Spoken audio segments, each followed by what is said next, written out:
먼저 사도행전 2장 1절로 4절 한 절씩 교독하기 원합니다. 하나님 말씀 읽으실 때 눈과 귀와 입과 마음으로 함께 봉독하고 아멘 하겠습니다. 2장 1절로 4절 먼저 저와 여러분 한 절씩 교독하겠습니다. 제가 먼저 읽습니다. 오순절 날이 이미 이름에 그들이 다 같이 한 곳에 모였더니 이르니 하늘로부터 급하고 강한 바람 같은 소리가 있어 그들이 앉은 온 집에 가득하며 마치 불의 혀처럼 갈라지는 것들이 그들에게 보여 각 사람 위에 하나씩 임하여 있더니 그들이 다 성령의 충만함을 받고 성령이 말하게 하심을 따라 다른 언어들로 말하기를 시작하니라. 아멘. 14절로 가겠습니다. 14절로 21절까지 다시 한 절씩 교독합니다. 제가 먼저 14절 있습니다. 베드로가 11 사도와 함께 서서 소리를 높여 이르되 유대인들과 예루살렘에 사는 모든 사람들아 이 일을 너희로 알게 할 것이니 내 말에 귀를 기울이라. 때가 제3시니 너희 생각과 같이 이 사람들이 취하신 것이 아니라 이는 곧 선지자 요엘을 통하여 말씀하신 것이니 일렀으되 하나님이 말씀하시기를 말세에 내가 내 영을 모든 육체에게 부어주리니 너희의 자녀들은 예언할 것이요 너희의 젊은이들은 환상을 보고 너희의 늙은이들은 꿈을 꾸리라. 그때에 내가 내 영을 내 남종과 여종들에게 부어주리니 그들이 예언할 것이요 하늘에서는 기사를 아래로 땅에서는 징조를 베풀리니 곧 피와 불과 연기로다. 주의 크고 영화로운 날이 이르기 전에 해가 변하여 어두워지고 달이 변하여 피가 되리라. 누구든지 주의 이름을 부르는 자는 구원을 받으리라 하였느니라. 아멘. 아멘. 반갑습니다. 한 주간 행복하셨습니까? 네. 우리 옆 사람들 한번 얼굴 보시겠어요? 일주일 동안 한 번도 못 뵙고 처음 뵙는 분들 많이 계신데 어떻게 옆에 계신 분들 좀 행복해 보이세요? 우리 준이는 굉장히 행복해 보여요 지금. 네. 계속 웃고 있어요 저를 보면서. 우리 일양학교에서 그렇게 기도한다고 인사한다고 하죠. 행복하세요, 충만하세요. 우리도 오늘 옆에 있는 분들께 인사했으면 좋겠습니다. 행복 충만하세요. 양쪽에 있는 모든 분들에게 행복 충만하세요. 행복 충만하세요. 네. 우리 사랑하는 주님께 성도분들, 예수님을 믿는 우리가 가장 행복한 사람들입니다. 만약에 여러분 가운데 나 별로 행복하지 않다 그러면 뭔가 지금 잘못되어 있는 거예요. 우리는 행복해야 됩니다. 예수님 때문에. 제가 기도 한번 드리고 오늘 말씀 함께 나누겠습니다. 기도드립니다. 사랑하는 주님, 오늘도 우리가 하나님을 즐거워하고 기뻐하며 또 기대와 갈급한 마음 가지고 주님 앞에 나와왔습니다. 하나님의 말씀은 우리의 생명입니다. 그래서 우리가 하나님 말씀을 읽고 듣는 것을 즐거워하고 기뻐합니다. 이 시간 선포되는 말씀 위에 은혜를 더하여 주십시오. 부족한 종 성령의 권능이 필요합니다. 아버지 임재하시고 제 입술 붙드시고 온전히 하나님의 말씀을 대언하는 귀한 시간이 되게 하여 주십시오. 듣는 주님께 성도 모두들 심령 가운데 지혜와 계시의 영을 주시어 영적인 말씀을 깨달아 알고 받아 누리는 귀한 복을 받게 하여 주십시오.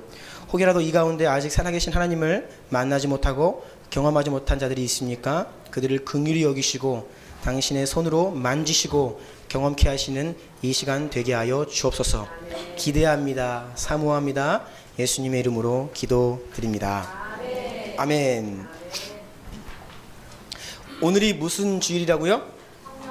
네, 성령 강림 주일입니다. 보통 우리는 성탄절 그리고 부활절, 추수감사절 굉장히 잘 지킵니다. 그런데 성령 강림 주일은 조금 그렇지 못한 것 같습니다. 하지만 성령 강림절은 성탄절이나 부활절만큼 제 생각에는 그것 이상으로 굉장히 중요한 날이라고 저는 생각을 해요. 왜냐하면 이 성령 강림절은 성령께서 임하셔서 비로소 교회가 시작된 날이에요. 그래서 교회로 이야기하자면 생일과도 같은 날이 성령 강림절입니다. 그래서 매우 중요한 날입니다. 물론 여러분 어떠한 특정한 날이 다른 날보다 더 귀하거나 중요하거나 거룩한 것은 아닙니다. 1년 365일 매일매일이 똑같은 날이고 똑같이 값지고 귀중하고 소중한 날이라고 성경이 우리에게 가르쳐줘요. 그래서 매일이 똑같이 귀중한 날인데, 그러면 우리는 왜 이렇게 절기를 지키느냐? 절기 예배 이렇게 드리는 거, 지키는 거 반대하는 분들도 계시거든요. 그런데 저 생각은 조금 달라요. 왜냐하면 이런 절기를 통해서 하나님께서 우리에게 행하신 일들, 또 우리가 어떤 축복을 누리고 있는지에 대해서 다시 한번 기억하고 감사드리고 경배할 수 있기 때문이에요. 그리고 혹여라도 우리의 신앙 가운데 균형을 잃어서 어떤 한 부분이 연약하다 했을 때 이러한 절기들을 통하여서 그 내용들을 다시 되새기고 기억하고 깨어날 수 있는 시간이 바로 이런 절기 예배 시간이라고 생각하기 때문이에요. 그래서 오늘은 성령 강림 주일 맞이하여서 제가 성령 하나님에 대해서 진작이 말씀을 나누고 싶었는데, 그래서 오늘부터 한 4주에서 5주 정도 예상을 하는데요. 성령 하나님에 대해서 말씀을 함께 나누기를 원합니다. 자, 그럼 먼저 성령 강림절, 오순절, 이것이 무슨 날인지 한번 살펴보기를 원해요. 여러분, 오순절 하면요, 거기 오순절의 오는요 숫자 5를 말합니다. 그리고 순 할 때 그 순은 한자로 10을 가리켜요. 그래서 오순절 그러면 제50일이라는 뜻이에요. 왜 50일이냐? 여러분, 6월절은 잘 알죠? 6월절 어린 양의 예수님이 십자가 그 사건, 출애굽할 때 그 어린 양 그 사건 있죠? 그 6월절로부터 50일 지난 날이 오순절이에요. 그래서 오순절입니다. 오순절은 구약 성경을 보면 77절 또는 맥추절이라고 표현되기도 해요. 다 같은 날입니다. 77절, 맥추절, 오순절 다 같은 날이에요. 77절은 왜 77절이냐 하면 일주일이 며칠이죠? 7일이죠. 그러면 7주가 지나면 며칠이에요? 77에 49. 그 다음날 50일이죠. 그래서 77절입니다. 7번이 일주일이 7번 지난 그 다음날, 그래서 77절이라고 하는 것이에요. 그리고 이날은 모세가 시내산에 올라가서 하나님께로부터 율법을 받은 날이기도 합니다. 이러한 것이 바로 오순절이에요. 그렇다면 우리가 왜 이 오순절을 성령 강림절로 지키느냐? 이유는 바로 오순절에 성령께서 임하셔서 교회가 그때부터 시작이 되었기 때문이에요. 예수님께서 십자가를 지셨죠. 6월절 어린 양으로 십자가를 지셨습니다. 그리고 하늘로 올라가실 때에 제자들에게 예수님께서 남기신 말씀이 있어요. 그것은 무엇이었냐면 사도행전 1장 4절 5절 보면 제가 읽어드릴게요. 너희는 예루살렘을 떠나지 말고 아버지께서 약속하신 성령을 기다리라. 이 말씀을 남기시고 예수님이 승천하셨습니다. 그래서 그 말을 들은 제자들과 120명의 성도들이 예수님께서 약속하신 그 말씀을 붙들고 모여서 기도하기 시작했어요. 그들이 얼만큼 기도하며 성령을 기다렸냐? 잘 보세요. 6월절에 예수님이 십자가에 달리셨죠? 3일 만에 부활하십니다. 근데 오순절에 성령이 임하세요? 그러면 십자가로부터 오순절에 성령이 임하시기까지가 50일이에요. 그런데 사도행전의 기록에 보면 예수님이 부활하셔서 이 땅 가운데 얼만큼 계셨냐? 40일 계셨다고 하십니다. 그러니까 6월절 어린 양이 십자가 지시고 40일 동안 이 땅 위에 사시다가 승천하시면서 너희는 성령을 기다려라 라고 말씀하셨어요. 그 말씀을 들은 120명의 성도들이 그때부터 성령을 기다리기 시작하는데 남은 게 며칠이에요? 7일에서 10일 정도 돼요. 그래서 그 정도 기다렸다라는 것을 우리가 알 수 있죠. 그들이 모여서 기도하며 성령을 기다렸는데 드디어 오순절 그날이 이르자 그들이 한 곳에 모여있는 가운데 성령께서 그들을 찾아오셨습니다. 임하신 거예요. 오늘 본문 사도행전 2장 1절부터 4절까지 다시 한번 읽어보겠습니다. 성경을 찾으셔서 사도행전 2장 1절로 4절 다시 한번 읽을게요. 핸드아웃은 이렇게 있지 않아요? 찾으세요. 읽겠습니다. 시작. 오순절 날이 이미 이르매 그들이 다 같이 한 곳에 모였더니 호련히 하늘로부터 급하고 강한 바람 같은 소리가 있어 그들이 앉은 온 집에 가득하며 마치 불의 혀처럼 갈라지는 것들이 그들에게 보여 각 사람 위에 하나씩 임하여 있더니 그들이 다 성령의 충만함을 받고 성령이 말하게 하심을 따라 다른 언어들로 말하기를 시작하니라. 아멘. 이렇게 그들에게 찾아오신 성령, 비로소 초대교회가 이때부터 시작이 된 것입니다. 그래서 성령 강림절은 바로 오순절에 성령이 믿는 자들 위에게 임하신 그 사건, 그리고 그것으로 인하여서 교회가 시작된 것을 기념하는 그날이 바로 오순절 성령 강림절이에요. 그래서 오늘 우리가 성령 강림 주일을 지키는 것입니다. 여러분이 달력을 펴고서 한번 계산해 보세요. 우리가 지난번 부활주일로부터 지금이 딱 몇 주 지났는지 계산해 보면 정확히 50일 지난 것을 알 수 있을 겁니다. 이러한 오순절 사건은요, 성령에 대한 성경 말씀의 예언과 약속의 성취였어요. 항상 그래요. 하나님께서 하시는 일은 먼저 하나님께서 말씀하시고 약속하시고 주신 그 예언의 말씀이 성취되는 식으로 우리 가운데 이루어집니다. 하나님은 예고하지 않으시고 그냥 일을 행하지 않으세요. 그래서 우리가 지금도 장차 이루어질 일들을 바라볼 때에 무엇을 위해 기도하는 것이냐? 다 성경에서 우리에게 약속하신 것을 우리가 바라고 꿈꾸는 것입니다. 이 오순절 성령도 하나님께서 오랜 기간 동안 여러 사람을 통하여서 우리에게 주신 약속과 그 예언의 성취였어요. 특별히 이 약속이 오순절에 성취됨으로 인하여서 그 오순절을 기점으로 그 이전과 그 이후에 우리에게 근본적인 총체적인 변화가 일어났습니다. 우리가 오늘 그것을 알기 원합니다. 왜냐하면 우리가 지금 그 오순절로 인하여서 얼마나 큰 복을 누리면서 그 축복 가운데 살아가고 있는지 몰라요. 그런데 받은 복은 모르는 사람은 감사할 수도 없고 누릴 수도 없죠. 그래서 오늘 우리가 받은 복이 얼마나 크고 감사한지를 알고 누리는 시간이 되기를 원합니다. 첫 번째는 하나님께서 예레미야 선지자에게 하신 약속이 성취된 것입니다. 그것은 바로 성령으로 말미암아 새 언약의 시대가 올 것이다 라는 약속의 성취였습니다. 예레미야 31장 31절만 한번 읽어보겠습니다. 시작. 여호와의 말씀이니라. 보라, 날이 이르리니 내가 이스라엘 집과 유다 집에 새 언약을 맺으리라. 네, 새 언약을 맺으리라 라고 예레미야 선지자를 통해 하나님께서 약속해 주셨습니다. 여러분, 새 언약이라 그러면 옛 언약이 있는 것이죠. 맞습니까? 새 언약을 주실 거다 라고 했으니까 옛 언약이 있는 것이에요. 옛 언약이란 오늘 사도행전 이 오순절날 배경이 되는 이 오순절로부터 약 1500년 전에 모세가 시내산 위에서 하나님께 받은 그 율법을 이야기합니다. 그 율법은, 옛 언약의 그 율법은 이스라엘 백성들에게 하나님이 주신 것인데, 그 율법은 이래요. 이대로 살면 너희가 살고 이 율법을 못 지키면 죽는다. 이게 율법이에요.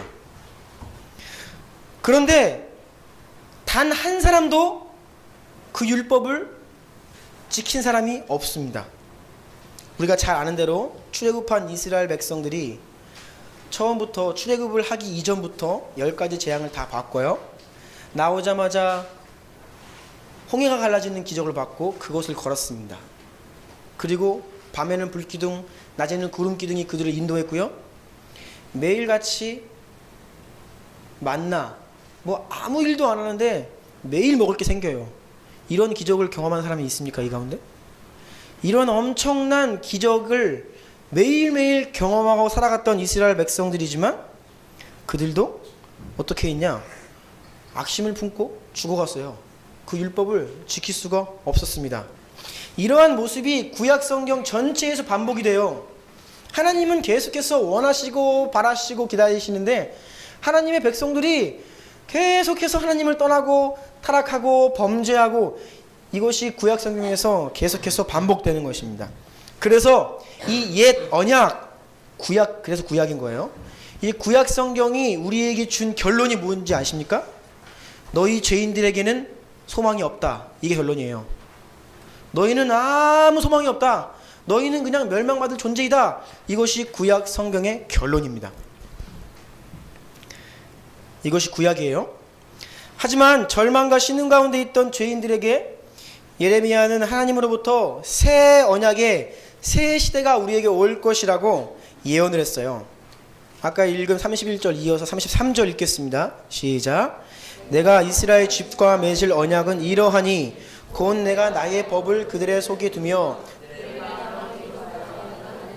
하나님이 되고 그들은 내 백성이 될 것이라. 여호와의 말씀이니라. 옛 언약 모세에게 주신 그 율법은요, 두 돌판에 하나님께서 새겨주셨습니다. 돌에. 그런데 이 새 시대의 새 언약은 돌판에 기록하는 것이 아니라 사람의 마음에 기록하신대요. 그래서 옛 언약은 사람이 그것을 도저히 지킬 수가 없어서 사람을 죽이는 사망의 법으로 역사했다면, 이 새 언약 새 시대에는 하나님께서 그 법을 우리의 마음에 기록하셔서 우리가 그 마음에 기록된 법을 따라 행할 수 있는 능력이 생기고, 그래서 우리를 살리는 법, 생명의 법이 될 것이다 라는 것이 바로 예레미야 선지자를 통해서 우리에게 주신 약속의 내용이에요. 그래서 로마서 8장 2절과 4절 보면, 이는 그리스도 예수 안에 있는 생명의 성령의 법이 죄와 사망의 법에서 너를 해방하였습니다. 육신을 따르지 않고 그 영을 따라 행하는 우리에게 율법의 요구가 이루어지게 하려 하심이니라. 아멘. 그것은 바로 새 언약은 그리스도 안에 있는 생명의 성령의 법이라는 거예요. 그래서 오순절날 이 약속에 따라 이 약속 말씀대로 우리에게 오신 이 성령, 이 사건이 무슨 사건이냐면, 우리가 이제는 죄에서 종로로 타던 것에서 해방받는 사건이에요. 그동안은 우리가 그것을 지킬 수가 없었습니다. 법은 있는데 지킬 수가 없어요? 그러면 처벌만이 기다리고 있는 것이죠. 그런데 이제는 새로운 시대가 왔는데 그것이 우리 마음에 새겨지고 그것을 따라 지킬 수 있는 능력이 우리 가운데 생겼다. 그리스도 안에서 성령의 법으로. 자, 그렇다면 여러분, 우리 마음에 그 법을 새겨주신다. 이게 어떻게 가능한 일인가? 그것이 바로 두 번째 약속의 말씀에 기록되어 있습니다. 에스겔을 통해서 하신 약속의 내용이 바로 어떻게 우리의 마음에 그 법을 새겨주실 것인지에 대한 내용이에요. 에스겔 36장 같이 읽어볼게요. 시작. 또 새 영을 너희 속에 두고 새 마음을 너희에게 주되 너희 육신에서 굳은 마음을 제거하고 부드러운 마음을 줄 것이며, 또 내 영을 너희 속에 두어 너희로 내 율례를 행하게 하리니.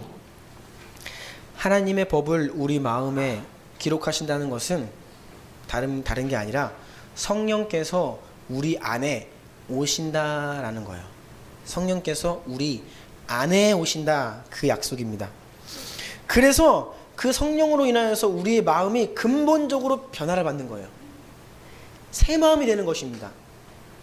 새 영을 우리가 그 성령을 통하여서 받는 거예요. 그래서 하나님의 말씀을 이전에는 행할 수 없었지만, 이 성령의 새 시대에는 하나님의 말씀을 우리가 지켜 행할 수 있다. 이것이 새 시대, 새 언약의 시대를 말하고 있습니다. 여기에서 여러분 주목하기 원하는 것은 하나님께서 내 영을 너희 속에 두겠다라고 하신 이 말씀이에요. 하나님께서 당신의 영을 여러분들, 우리 모두의 마음에 두시겠다, 우리 안에 두시겠다는 말씀입니다. 이게 무슨 차이냐? 구약 성경을 잘 보면요, 하나님께서 사람과 함께 하셨다라는 표현이 나와요. 그리고 성령께서 임하시면 사람 위에 임하셨다, 이렇게 표현이 됩니다. 영어로 보면 전치사가 with 아니면 upon, 그래서 그 사람 위에 하나님의 권능이 머물고 여호와의 영이 위에 머물렀다라고 이렇게 이야기를 해요. 그러니까 성령의 역사가 사람 안에 있는 것이 아니라 사람 밖에 있었습니다, 구약에서는. 그런데 오순절 이후로는 성령께서 이제는 우리 위에, 우리 바깥에서가 아니라, 우리 곁에서가 아니라 우리 안에 들어와서 역사하신다는 거예요. 우리 안에 들어오셔서 새 영을 주시고 새 마음을 주시겠다. 이것이 바로 이 성령에 대한 약속입니다.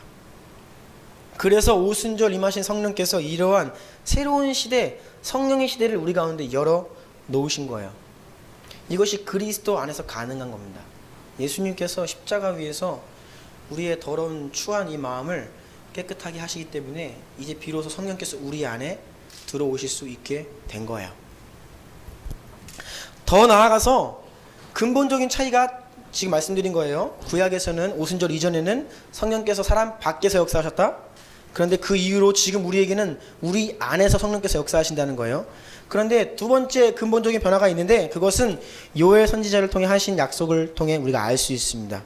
사도행전 오늘 읽은 2장 16절로부터 한번 그 기록된 말씀 읽겠습니다.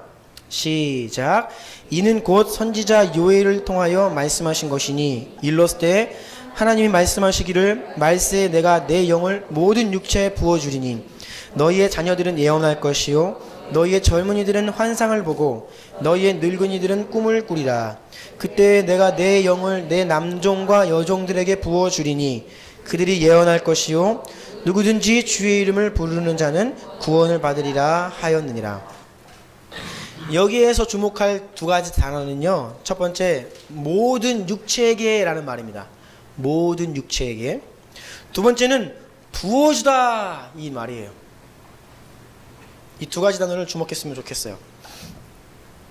구약 성경에서는요, 구약 시대에는 성령이 임하는 것은 대단히 비범한 일이었어요. 흔치 않은 일이었습니다.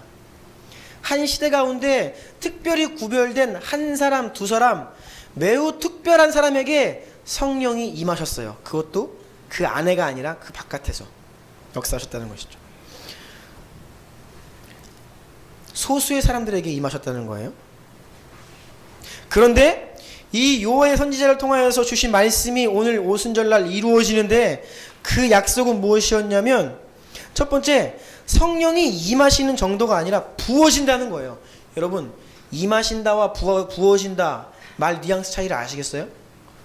성령을 주실 것이다, 성령이 임하실 것이다 이거랑 성령을 부어주실 것이다 다르죠.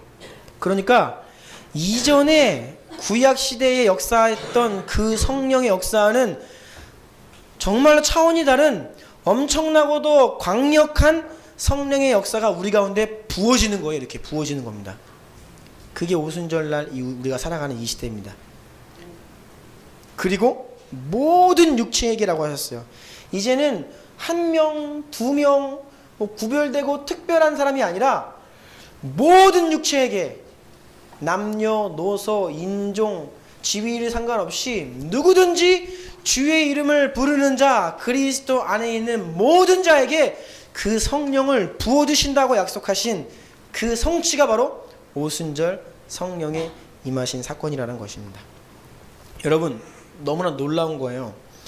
여러분은 아브라함, 모세, 다윗, 엘리야 이런 분들이 경험한 성령의 역사는 차원이 다른 시대에 지금 살고 있는 것입니다. 그들 가운데 아무리 큰 능력이 있었다고 하여도 성령이 그들 밖에 있었어요. 그런데 이제는 우리 안에 그 성령이 들어와 주신 겁니다. 우리 안에 거하세요. 그리고 주나임 교회에서 신령한 한 명, 두 명만이 아니라 이 가운데 있는 우리 어린 아이들로부터 도준이부터 우리 모든 성도들 모두에게 다 주시는데 그냥 주시는 게 아니라 부어 주신다는 거예요. 너무나 놀랍죠? 너무나 감사하죠? 우리 주님께 영광의 박수 한번 올려드릴까요? 주님 감사합니다. 네, 이거 정말로 우리가 매일매일 감사합니다. 영광 올려드리고 기뻐하고 뛰놀아야 돼요. 더 나아가 예수님께서 하신 약속을 보면 예수님은 이렇게 말씀하셨습니다. 요한복음 14장 16절부터 말씀인데 제가 읽어드릴게요. 내가 아버지께 구하겠으니 그가 또 다른 보혜사를 너희에게 주사 영원토록 너희와 함께 있게 하리니 17절 같이 읽을게요. 그는 진리의 영이라 세상은 능히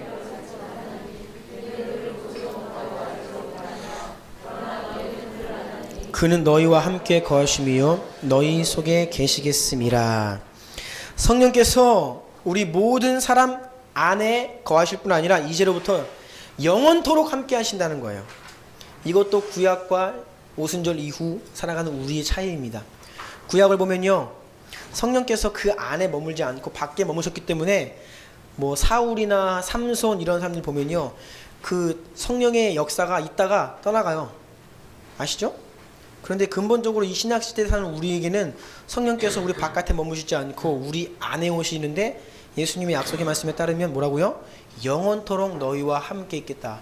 영원토록 너희 안에 계시겠다. 이것이 바로 이 시대를 살아가는 우리를 향한 하나님의 놀라운 약속입니다.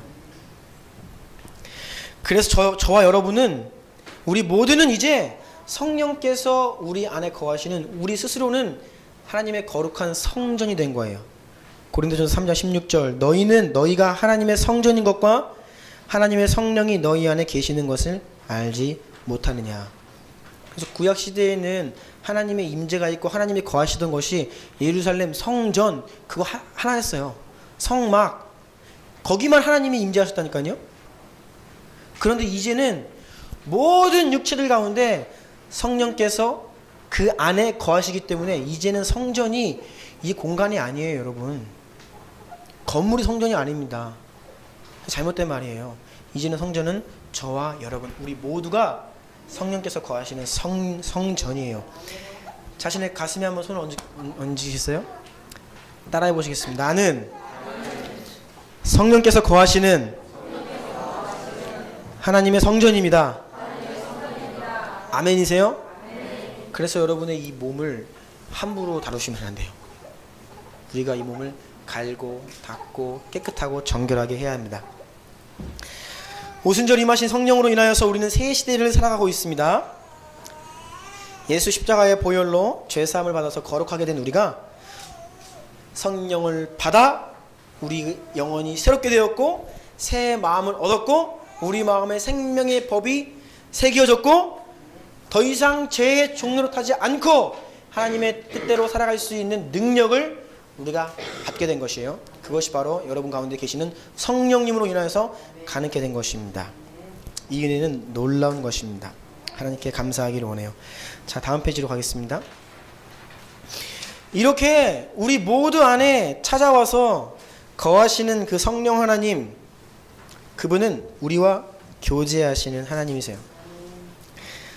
성부, 성자, 성령, 이 삼위 하나님은 각기 구별되시는 세 분의 하나님이라고 말씀드렸습니다. 우리가 삼위일체라는 말을 오해할 수 있는데, 여러분, 성부는 성자가 성령이 아니에요. 성자는 성부와 성령이 아니십니다. 그리고 성령은 성부와 성자가 아니세요. 각기 구별되는 세 분의 하나님이세요. 그런데 왜 일체이냐? 그 영광과 능력과 위엄이 동일하시기 때문에, 그리고 영원전부터 하나로, 완전히 하나로 연합해 계시기 때문에 우리가 삼위일체다라고 하는 것이에요. 제가 이 말씀을 왜 드리냐면, 성령님을 어떤 사람들은 그저 능력, 에너지, 뭐 그런 존재로 이해하는 사람들이 있기 때문이에요. 아닙니다. 성령 하나님은 인격체이시고 그 성령 자체가 하나님이세요. 그래서 이 인격적인 존재이신 성령 하나님은 우리가 뭐 한번 경험하고 체험해야 할 대상일 뿐 아니라 매일매일 지속적으로 교제해야 할 하나님이시라는 거예요. 여러분, 제가 묻고 싶은데, 여러분 혹시 지금까지 살아오면서 누군가로부터 인격적인 대접을 받지 못한 경험이 혹시 있습니까?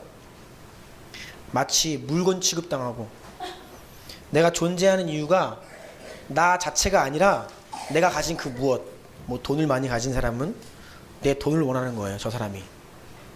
내가 능력이 있으면 저 사람은 나의 능력을 원하는 것이 나를 원하는 게 아니야. 그래서 우리가 인격적인 대우를 받지 못하고 그냥 기계처럼 뭐 그러한 대우를 받은 경험이 있는지 모르겠어요. 우리 치열한 직장 생활 하시는 분들이 직장에서 그러한 대우를 받고 있지 않은지는 모르겠는데, 이런 대우 받으면요 되게 비참합니다, 여러분. 그래서 우리가 그러잖아요. 비인격적이다. 네. 그런데 우리가 너무 많은 경우 성령 하나님을 그렇게 비인격적으로 대우합니다. 그냥 성령님의 능력, 기적, 그분이 우리에게 주시는 축복은 우리가 누리고 싶어요. 성령을 구하고 성령이여 오십시오, 일하여 주십시오, 고쳐주십시오, 행하여 주십시오 이렇게 막 기도를 많이 하는데 정작 그 성령 하나님 자체와 우리가 교제하고 소통하는 것은 없는 이 시대 그리스도인들이 너무 많다는 것입니다. 그러면 우리가 성령님을 비인격적으로 대우하고 있는 것이에요. 성령님은 우리와의 교제를 너무나 간절히 원하고 계십니다. 성령님의 속성을 한 가지 꼽으라고 하면 그것은 바로 코이노니아예요. 우리 주남교회 성도들은 코이노니아라는 단어 너무나 이제 익숙하시죠? 코이노니아. 코이노니아라는 단어는 성경에서 다양하게 번역이 되어 있는데 뭐 교제, 교통, 사귐 이런 것들을 이 코이노니아가 의미합니다. 그러니까 코이노니아는 하나 되게 하는 연합, 일방통행이 아닌 가고 오고 하는 쌍방통행 이러한 것을 코이노니아라고 이야기해요. 사랑이 일방적으로 가는 게 아니라 사랑이 가고 오면 그것이 코이노니아입니다. 그래서 성령님과 우리 사이에서 긴밀하게 오고 가는 대화, 주고받는 소통, 교제 이런 거를 말할 수 있죠. 성령님은 코이노니아세요. 여러분 이것은 굉장히 중요한 진리거든요. 왜냐하면요, 잘 보세요. 우리가 하나님은 사랑이십니다, 성령님은 코이노니아이십니다 이 말을 할 때 굉장히 중요한 의미가 있어요. 삼위일체 하나님은 모두가 다 영원 전부터 존재하신 것 믿으시죠? 그 삼위 하나님께서 시간과 공간과 이 세상 우주 만물을 창조하신 거예요. 그러면 여러분 창조하시기 전, 그 영원 전을 우리가 생각해 봅시다. 하나님은 사랑이시다라고 했는데 여러분 사랑이라는 것은 대상이 없으면 무의미한 말입니다. 이해돼요? 혼자 있으면 사랑이란 말은 무의미한 거예요. 하나님은 사랑이시다 이 말은 곧 이 세 분 성부, 성자, 성령 하나님이 영원 전부터 이 세상에 존재하기 전부터 그 삼위 하나님이 사랑으로 서로 존재하셨다는 거예요. 코이노니아도 마찬가지입니다. 성령께서 코이노니아이시대? 그러면 그것은 성부, 성자, 성령님이 영원 전부터 하나로 연합하시면서 코이노니아로 존재하셨다 이런 말이 돼요. 굉장히 위대한 진리인데요. 그래서 코이노니아이신 이 성령께서 우리 가운데 오셨습니다. 우리 안에 여러분과 저 마음에 오셨어요. 그 이유는 우리와 친밀한 사귐을 위해서 오신 거예요. 그래서 목사님들이 축도하실 때 이렇게 축도하세요. 우리 주 예수 그리스도의 은혜와 아버지 하나님의 사랑과 성령의 교통하심이 너희 무리와 함께 있을지어다 이렇게 축도해 주시죠. 그것은 성경 말씀에 그대로 그냥 인용한 것일 뿐입니다. 고린도서 13장 13절 보면요 그대로 나와 있죠. 거기서 성령의 교통하심이, 그 교통이 바로 코이노니아라는 단어예요. 그래서 보다 더 정확하게 하자면 성령의 코이노니아가 너희 무리와 함께 있을지어다, 이게 더 정확한 말이에요. 그리고 하나님은 우리를 불러서 예수 그리스도와 교제하게 하시는 하나님이시다. 이것도 교제, 거기도 코이노니아라는 단어가 쓰여지고 있어요. 우리가 성령님을 통하여서 하나님과 교제할 수 있고 또 성령님 자체가 우리와 코이노니아 하시는 분이다. 그래서 예수님께서 이 성령님을 뭐라고 하셨냐? 보혜사라고 하셨어요. 보혜사 같이 읽어볼게요. 보혜사 곧 아버지께서 내 이름으로 보내신 성령, 그가 너희에게 모든 것을 가르치고 내가 너희에게 말한 모든 것을 생각나게 하리라. 네, 여러분 보혜사 무슨 뜻입니까? 너무 어렵죠? 저도 무슨 말인지 모르겠어요. 보혜사. 그런데 이 영어 성경을 보면요, 이 보혜사라는 단어가 여러 가지 다른 단어로 번역이 많이 돼 있거든요. 그래서 이 단어가 얼마나 포괄적으로 많은 의미를 가지고 있는지를 볼 수 있어요. 그래서 첫 번째 의미는 상담자라는 뜻이에요. 여러분들을 상담해 주시는 분이라고요. 우리가 힘들고 지치고 어려울 때 우리의 말을 들어주시고 조언해 주시고 상담해 주시는 분, 이분이 누구시라고요? 성령님이라고요. 그리고 헬퍼, 도와주시는 분입니다. 여러분 도움 필요할 때 그것이 무엇이든 상관없어요. 어떠한 도움이든 여러분 안에서 함께 하시며 도움 주시는 분이 바로 성령님이세요. 위로자, 우리가 낙심되어서 위로가 필요할 때 우리 위로하시는 분, 그리고 변호해 주시는 분, 언제나 내 편이 되셔가지고 나를 변호하시고 지키시고 보호하시는 분이 바로 성령님이라는 거예요. 여러분 여러분 힘들 때 어떻게 하세요? 힘들 때? 우리 예진이는 막 슬픈 일이 있으면 어떻게 해? 하느님한테 가요? 아니에요? 우리 보통 힘든 일이 있으면 누군가를 찾습니다. 뭐 친한 친구 찾을 수 있고 아내와 남편을 찾을 수도 있어요. 그렇죠? 여러분들이 의지하는 분들이 꼭 한 분들 계실 거예요. 우리 조아라 자매랑 강수영 자매처럼. 네. 안 떨어집니다. 네. 그래서 뭐 힘든 일 있으면 부를 거예요. 아니면 전화라도 딱 해가지고 야, 나 죽겠다 이러면서 그렇죠. 여러분 절박한 도움이 필요하다. 그럼 누구한테 연락하세요? 돈이 필요하다. 그럼 돈 많은 그 친구. 언제라도 나한테 달려올 수 있는 그 친구 도움을 요청하겠죠. 억울한 일 당하면 누구한테 호소하세요? 여러분 그런데 우리가 찾아야 할 분은 바로 누구시라고요? 멀리 있지 않습니다. 뭐 여기 계세요. 여기. 네. 그냥 여기 계시는 성령님께 성령님이라고 부르면서 그분을 찾아야 되는 거예요. 사람의 100마디 1000마디 위로보다 성령님의 한마디가 훨씬 능력있고 위력있다라는 것을 경험해 본 분 계세요? 저는 경험해 봤거든요. 제가 정말 깊이 낙심되고 힘들고 좌절될 때에 성령님께서 나에게 찾아오셔서 위로해 주시는데요. 여러분 내 상처의 깊이가 너무 커서 뭐 이거 인간으로 따지면 뭐 상담을 뭐 한 1년 받아야 됩니다. 주기적으로. 제가 또 심리학과 출신이잖아요. 상담이 한 방에 안 되거든요. 보통 제대로 하려면 1년 넘게 장기적으로 가야 됩니다. 그런데 성령 하나님께서 우리 가운데 한 말씀 하시잖아요. 그러면 치유됩니다. 제가 회복되었던 하나님의 말씀이 그렇게 많은 말씀이 아니었어요. 어떤 하나님의 음성에 제가 치유되었는지 알아요? 회복되고? 내가 네 고통 잘한다. 이 한마디예요. 네. 별거 없습니다. 네. 내가 너를 사랑한다. 여러분 사랑한다는 하나님 나를 사랑하신다는 말 여기 다 쓰여 있잖아요. 그거 모릅니까? 그런데 이게 살아서 하나님의 음성으로 내 안에 싹 들려지잖아요. 그러면요 그냥 주님 꼬꾸라지는 겁니다. 내가 너의 아버지다 라고 하시더라고요. 하나님께서. 그럼 여러분 그래요 주님, 이게 우리 안에 계시는 성령님의 역사예요. 세미한 그 한마디가 그냥 문자에 불과한 것이 아니라 살아있는 하나님의 음성으로 나에게 들려질 때에 여러분 우리의 심령의 역사가 일어나고 변화가 일어납니다. 그것이 바로 보혜사 우리 가운데 계시는 성령님이세요. 여러분 이렇게 성령님의 그 역사는 매우 실제적인 거예요.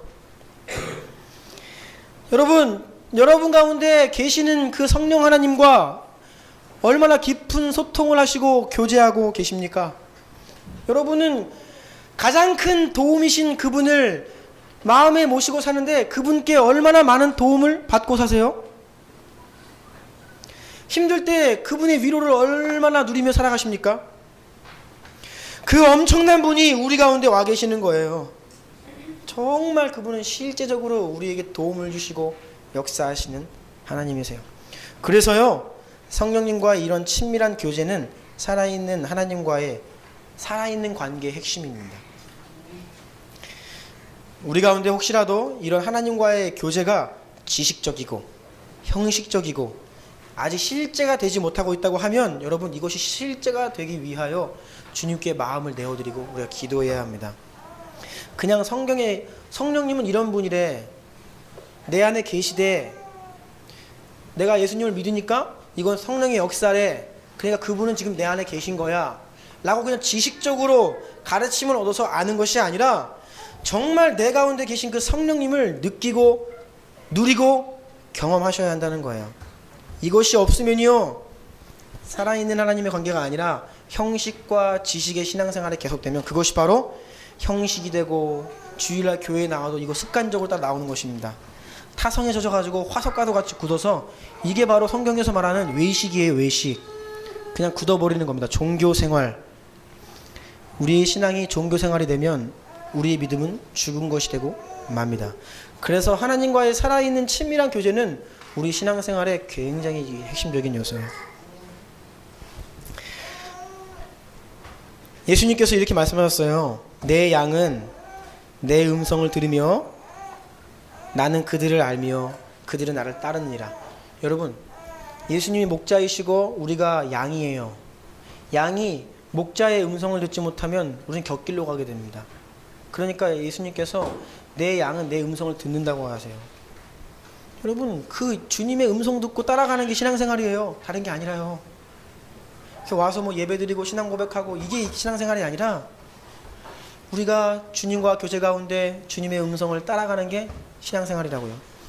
그리고 그러한 주님과 참된 교제가 바로 우리가 포도나무 가지가 포도나무에 붙어있다, 그것을 의미합니다. 내 안에 거하라, 나도 너희 안에 거하리라. 가지가 포도나무에 붙어있지 않으면 스스로 열매 맺을 수 없음 같이 너희도 내 안에 있지 아니하면 그러하리라. 나는 포도나무요 너희는 가지라. 그가 내 안에 내가 그 안에 거하면 사람이 열매를 많이 맺나니 나를 떠나서는 너희가 아무것도 할 수 없음이라. 주님과의 친밀한 교제로 주님 안에 머무는 것, 그러할 때 우리가 비로소 열매를 맺고 예수님의 인격을 닮아가는 거예요. 여러분, 반복되는 죄 끊을 수 없는 것, 내 안에서 올라오는 이 죄악들, 내가 더 이상 짓고 싶지 않은데 계속 짓게 되는 것, 다른 것이 아닙니다. 주님과의 긴밀한 교제 가운데 있지 못하기 때문에 내 힘으로 내 의지로 해보려고 하니까 그것이 안 되는 거예요. 주님과의 교제 안에 있으면 그것이 가능합니다. 오늘 말씀을 제가 마무리하려고 합니다. 여러분, 성령님과의 교제의 기쁨과 특권을 누리십시오. 누리십시오. 오순절 사건으로 우리에게 놀라운 축복의 길이 열리게 된 겁니다. 더 이상 성령 하나님이 우리 밖에 계시지 않습니다. 우리 모두의 마음 안에 거하십니다. 우리 안에 들어와 계세요. 그래서 누구라도, 특별한 자가 아니라 누구라도 그 성령님과 깊은 교제할 수 있는 길이 열린 거예요. 그것이 바로 오순절 성령 강림으로 인하여 우리에게 열린 축복입니다. 이 축복을 누리시기 바랍니다. 우리 모두에게 열려있는 은혜 넘치는 바로 약속이에요. 그래서 사도행전 말씀에 이 약속은 너희와 너희 자녀와 모든 먼데 사람 곧 우리 주 하나님이 얼마든지 부르시는 자들에게 하신 것이라. 이 약속이 바로 저와 여러분들을 향한 하나님의 말씀이라는 거예요. 그래서 하나님은 지금도 여전히 여러분들의 마음의 문을 두드리시며 여러분을 그 친밀한 교제의 자리로 초청하고 계세요. 볼지어다 내가 문 밖에 서서 두드리노니 누구든지 내 음성을 듣고 문을 열면 내가 그에게로 들어가 그와 더불어 먹고 그는 나와 더불어 먹으리라. 하나님은 인격적인 분이시라 여러분의 마음을 막 열어 제치고 삐집고 들어가시는 분이 아니에요. 뭐라고요? 노크하시는데 그 노크를 듣고 니들이 문을 열면 내가 너에게로 들어가 먹고 마시겠다라는 겁니다. 여러분, 성령님을 향해서 마음을 여십시오. 활짝 여시고 주님, 성령님 내 안에 오세요. 내 안에 거하세요 라고 주님을 맞이하세요. 혹시 뭐 대부분이 그렇겠지만 이미 성령님이 내 안에 와 계십니까? 그러면 그 성령님을 마음 한 구석에 한 켠에 몰아놓지 말고 마음의 중심으로 모시세요. 그래서 그분께 여쭈어보고 그분께 말씀드리고 그분의 음성을 듣고 살아가시기 바랍니다. 성령께서 여러분 마음 가운데 마음껏 사실 수 있도록 마음에 오시긴 했는데 그 비좁은 곳에 몰리셔가지고 좁은 저 다락방에서 숨어 계시는 게 아니라 가장 넓은 거실을 내어드리라는 거예요. 그래서 우리가 무엇을 하든지 그 주님과 소통하고 만나고 묻고 도움받고 그런 마음의 중심을 주님께 내어드려 주님께서 여러분 마음 가운데 마음껏 하실 수 있도록 여러분 마음을 내어드리기를 원합니다. 그러면 여러분 성령님이 여러분과 친한 친구가 되어주신대요. 성령님의 음성을 들으셔야 됩니다. 이것을 귀로 듣는 음성이라고 오해하지는 마세요. 물론 저는 지금도 하나님은 우리의 꿈을 통해서 말씀하시고요, 환상 가운데 말씀하시고 우리가 들릴 수 있는 음성으로 말씀하시는 분이라 믿습니다. 저는 그것을 언제나 사모하고 원해요. 그런데 하나님께서 가장 우리와 교제하시는 중심이 되고 주된 방법은 다른 게 아니라 두 가지인데요. 첫 번째, 우리가 성경 말씀을 주님의 임재 가운데 읽을 때에 주님께서 이 말씀을 통하여 우리에게 음성을 들려주십니다. 이게 정말 놀라워요. 정말 놀랐습니다. 이 말씀을 통해 우리를 경고하시고 이 말씀을 통해 우리가 나아갈 길을 보여주시고 정말 신기해요. 여러분, 주님께 지혜와 계시의 영을 구하며 매일매일 말씀의 자리로 나아가십시오. 그러면 기록된 말씀이 살아있는 하나님의 말씀으로 여러분 가운데 들어올 것입니다. 그것이 하나님의 음성으로. 두 번째는 여러분이 눈을 감고 깊은 기도할 때에 내적인 음성으로 하나님께서 여러분을 감동하세요. 이게 정말 중요하거든요. 우리가 살면 결정하고 인도받고 해야 될 문제가 한두 가지가 아닙니다. 여러분 그거 어떻게 하시겠어요? 우리의 상담자 되시는 그 성령님께 기도 가운데 묻는 거예요. 주님 어떻게 해야 됩니까? 제가 이거 해야 됩니까? 말아야 됩니까? 그러면 여러분 성령께서 내적인 세미한 음성으로 여러분에게 말씀하세요. 그런데 왜 나에게는 안 들립니까? 그 자리로 안 나가시기 때문입니다. 기도는요, 이렇게 하는 거예요, 저렇게 하는 거예요, 설명할 수가 없습니다. 기도의 가장 큰 선생은 기도하는 겁니다. 말씀도 마찬가지예요. 말씀 아무리 성경은 이렇게 읽는 거고요, 그런 거 중요하지만 가장 중요한 선생은 여러분이 직접 성경을 펴고 주님의 임재 가운데 말씀을 읽는 것입니다. 그럴 때에 여러분들께 말씀하시는 그 성령의 음성을 여러분들이 들을 수 있을 거예요. 그렇게 한번 하나님과의 교제의 길이 열리고 주님의 음성을 듣는 삶이 시작되잖아요. 그러면 그 인생은 게임 끝난 겁니다. 성공하는 인생, 가장 복된 길로 가는 거예요. 가장 복된 길로. 그래서 여러분 마음을 문을 활짝 열고 말씀과 기도의 자리로 나아가십시오. 대답만 하지 마시고요. 알겠죠? 아멘이세요? 네. 어제 우리 예진이가 토요일날 우리 중고등부 친구들 성경 공부하는데 혼자 왔어요. 다들 어디서 뭐 있는지 모르는데 예진이가 혼자 왔는데, 그래서 1대1 상담을 좀 했죠. 그래서 TV를 엄청 본대요. 그래서 제가 TV 보는 시간에 10분의 1만 기도하고 말씀 볼 수 있어? 그랬더니 굉장히 주저하더라고요.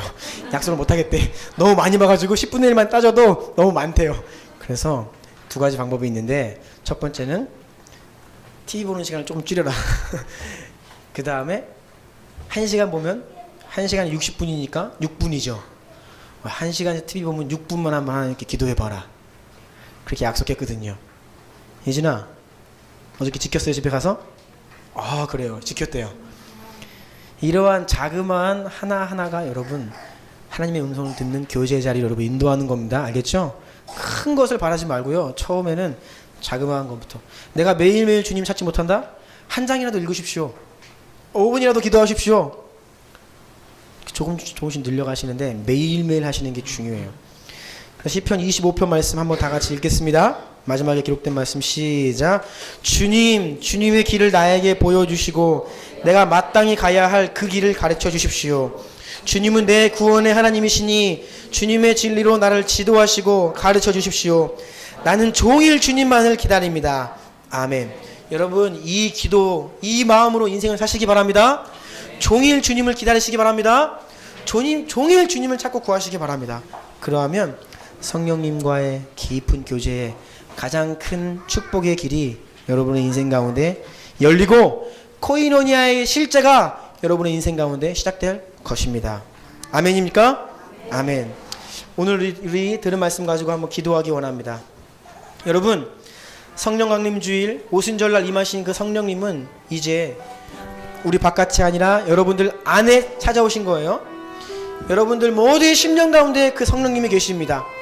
우리가 한편으로 몰아세웠던 그 성령님과의 교제를 이제 그분을 마음의 중심으로 모시고 그분이 내 안에 마음껏 사시며 그분과의 깊은 소통과 대화와 교제가 있을 수 있도록 우리가 함께 기도하며 나아갔으면 좋겠습니다. 지난 날을 회개합시다. 인격적이신 하나님을 비인격적인 자리로 내몰았고 그분을 찾지 않았고 그분을 부르지 않았고 그분께 말씀드리지 않았습니다. 이제는 모든 세세한 삶의 일들을 다 말씀드리세요. 잠을 잘 때에도, 눈을 떴을 때에도, 길을 걸을 때에도, 밥을 먹을 때에도, 사람을 만날 때에도, 힘들고 어려울 때, 지치고 고통스러울 때, 기쁘나 슬플 때 언제나 내 안에 계시는 그 성령님을 찾읍시다. 주님께 말씀드립시다. 그리고 나에게 말씀하여 주십시오. 주의 음성을 듣기 원합니다. 이런 마음으로 말씀과 기도의 자리로 나가기 원합니다. 주님, 속히 이 코이노니아의 이 진리가 여러분 가운데 실자가 되기를 원합니다. 우리 한번 지난 날을 되돌이키며 회개하기 원하고, 앞으로 내 삶 가운데 오늘부터, 이번 주부터 이러한 주님과의 교제가 실제가 될 수 있도록 주여 나에게 임하시고 마음껏 역사하시고 말씀하여 주시고, 막혀있는 모든 장애물들이 무너지고 내 눈이 뜨이며 듣는 길을 허락하여 주십시오. 우리 주여 한 번만 기도하기 원합니다. 주여.